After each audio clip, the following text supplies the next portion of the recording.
Dear brothers and sisters, there was a light in the eyes of John Paul II that never went out, not even when pain became unbearable. That smile, which passed through television screens and etched itself into the hearts of the faithful, was the face of an unshakable faith. But behind that light, behind that courage that seemed to come from another world, there was a burden, a secret, perhaps a prophecy. Karol Wojtyła was a man of hope, yet he knew well the mystery of evil.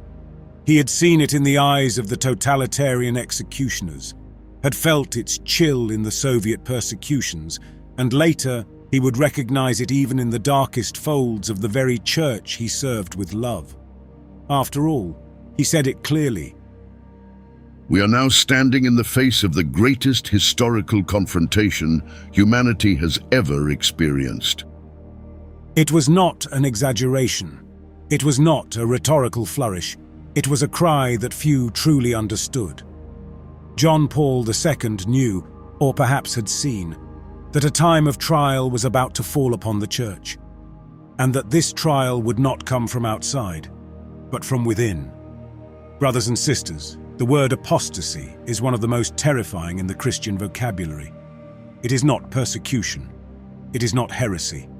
It is something more intimate, more painful. The abandonment of the faith by those who once received it. St. Paul speaks of it in his second letter to the Thessalonians, linking it to a mysterious man of lawlessness and to a restraining force, the katechon, who will hold back evil until he is taken out of the way. Many in recent years have asked, was John Paul II that katechon? Was he the final bulwark holding back the flood of apostasy? The question becomes unsettling when we look at the world after his death. Internal crises within the church have multiplied. The scandal of abuse, doctrinal divisions, silence on moral themes once non-negotiable, and above all, a strange, disturbing sense of confusion, as if truth itself had become relative, negotiable. But John Paul II had foreseen it. Some witnesses recount a meeting in Fulda, Germany in 1980. According to journalistic accounts of the time, the Pope confided to a small group of faithful, "We must prepare ourselves for great trials, which could require us to give up even our lives and a total dedication to Christ. We might have to face persecution, even from within the church." Prophetic words or simple pastoral warnings, the line is thin but the meaning is clear, something was coming. In the heart of Portugal, among the gentle hills of Cova da Iria, 3 little shepherds received in 1917 a message that would flash through the century like lightning in the night. The apparitions of the Virgin Mary at Fatima are now recognized by the Church, but they still remain wrapped in mystery. In particular, the so-called Third Secret, revealed only in 2000, has raised questions that have never been silenced. The published vision shows a bishop dressed in white, struck down by soldiers at the foot of a cross. John Paul II, survivor of the May 13, 1981 assassination attempt, chose to interpret that scene as referring to himself.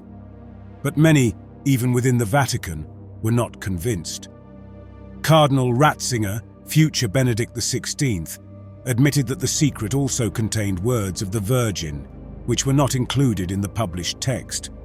And Sister Lucia, the last surviving seer, reportedly told those close to her that the message referred to a great loss of faith, a spiritual crisis within the Church itself. John Paul II knew that secret well.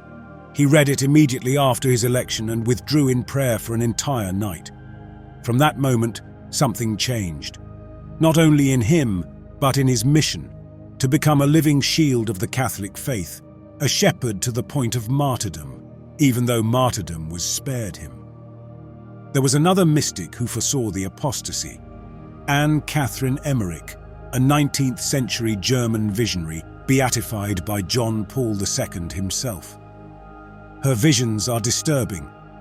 She saw 2 churches, one true, battered and persecuted, the other built by men, modern, devoid of the cross and authentic sacraments.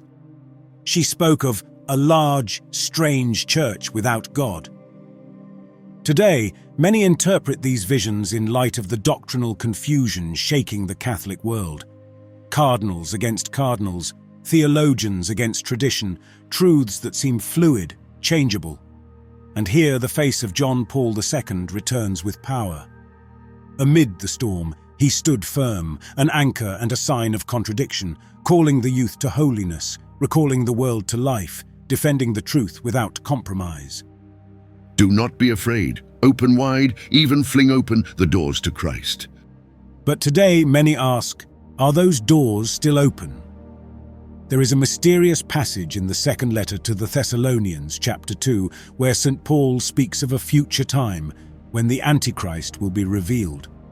But first, says the apostle, a great apostasy must take place, and he who now restrains it will be taken out of the way. In Greek, katechon. Who is this katechon? For centuries, theologians and mystics have pondered. Some believe it is the Church itself, or the spiritual authority of the Pope. But there are those who saw in John Paul II the living face of that restrainer. A strong Pope, faithful to the truth, capable of opposing the moral and spiritual dissolution of the world. During his long pontificate, the relativist wave, now sweeping consciences, was held back. He spoke with clarity on every matter: life, family, the Eucharist, salvation. No compromise, no ambiguity. As long as he was there, apostasy could not pass undisturbed. And when he was gone, in 2005, a new wind began to blow over Rome. At first it seemed the time of continuity, with Benedict XVI. But only a few years were needed to see the signs of a fracture. Benedict, though deeply united to Wojtyła in spiritual vision, did not possess the same earthly charisma, the same power to restrain.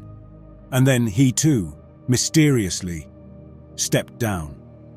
Some have seen in all this the fulfillment of a prophecy, a decisive hour for the Church. John Paul II had said, "This is the hour of the test. The Church must face trials it has never faced before." Today, apostasy is no longer a theory. It is visible in the numbers, in hearts, in empty seminaries, in broken families, in a faith that is fading among the young, but also in the dissolution of doctrine, in the loss of the sense of sin, in the confusion that reigns even among pastors. Is this the time John Paul II foresaw? Was he the last giant watching over the threshold of truth before the great trial began? Dear brothers and sisters, those with eyes to see can feel it. Something is happening. It's not just doctrinal crisis or human scandal. It runs deeper. It is a spiritual battle that cuts through history and through the heart of man. John Paul II spoke of it openly. We are now facing the greatest struggle the Church has ever gone through. The final confrontation between the Church and the anti-Church, between the Gospel and the anti-Gospel, between Christ and the Antichrist. Words spoken as a cardinal in 1976, but today they sound like a prophecy taking shape. And perhaps for this very reason, he was chosen, preserved, to be a sign, a bulwark, a prophet. And it is no coincidence that he was canonized in such dark times, as if heaven itself were saying, remember him. Remember the truth he guarded, the faith he never betrayed. Brothers and sisters, what remains for us now is a question. Not so much about what John Paul II foresaw or witnessed, but about what we are called to do. Are we willing to remain faithful, even when everything around us crumbles? Are we ready to choose Christ, even when confusion reigns, even when the silence of shepherds wounds us? John Paul II, to the very end, was never afraid. Even bent by illness, trembling before the cross, he showed the world that faith is not a feeling. It is an eternal decision. His eyes fixed on the Eucharist, his hands folded in prayer, his final Angelus whispered through tears. All of it spoke of an unshakable certainty. Christ conquers. Christ reigns. Christ rules. Brothers and sisters, perhaps the apostasy truly has begun. Perhaps the prophetic times are already upon us, but we have not been given to know the day nor the hour. What has been given to us is to watch. And like John Paul II, we can choose to be light in the darkness, even if faint. We can be guardians of the truth, even if alone. We can be little saints, hidden but faithful. Because if he was the katechon, then we are now the sentinels of the dawn. Brothers and sisters, if this message has touched your heart, if you too feel the time is ripe, then stay with us. Subscribe to the channel because you are not alone. Together we watch. We pray. We endure. May God bless us.